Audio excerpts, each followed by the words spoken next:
अहिल्यानगर जिल्ह्यामधील पारनेर तालुक्यातील शिरापूर परिसरात राज्य उत्पादन शुल्क विभागाने हातभट्टी गावठी दारू निर्मिती विरोधामध्ये मोठी कारवाई केली आहे। या कारवाईत तब्बल 2 लाख रुपयांहून अधिक किमतीचा मुद्देमाल जप्त करून जागीच नष्ट करण्यात आला आहे। राज्य उत्पादन शुल्क विभागाच्या विशेष मोहिमेअंतर्गत शिरापूर तालुका पारनेर येथे सुरू असलेल्या हातभट्टी गावठी दारू निर्मितीच्या ठिकाणावर धडक छापेमारी करण्यात आली।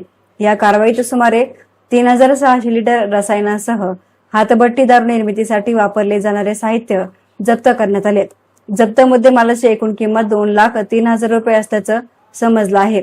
ही कारवाई राज्य उत्पादन शुल्क आयुक्त राजेश देशमुख, विभागीय उपायुक्त सागर धोमकर, अधीक्षक प्रमोद सोनोने आणि उपाधीक्षक प्रवीण कुमार तेली यांच्या मार्गदर्शनाखाली पार पडली।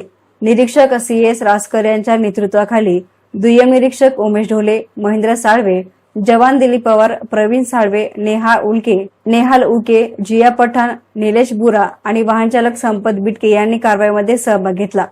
यापुढे अवैध हातभट्टी गावठी दारू निर्मिती, वाहतूक आणि विक्री करणाऱ्यांविरोधामध्ये तसेच अवैध धाब्यांवर सातत्याने कारवाई सुरू ठेवण्यात येणार असल्याची माहिती निरीक्षक CS रासकर यांनी दिली आहे। राज्य उत्पादन शुल्क विभागाच्या कारवाईमुळे परिसरातील अवैध दारू व्यवसायाला मोठा आळा बसण्याची शक्यता व्यक्त होत आहे। एसनानी मीडियासाठी प्रतिनिधी गोविंद फुनगे, पारनेर।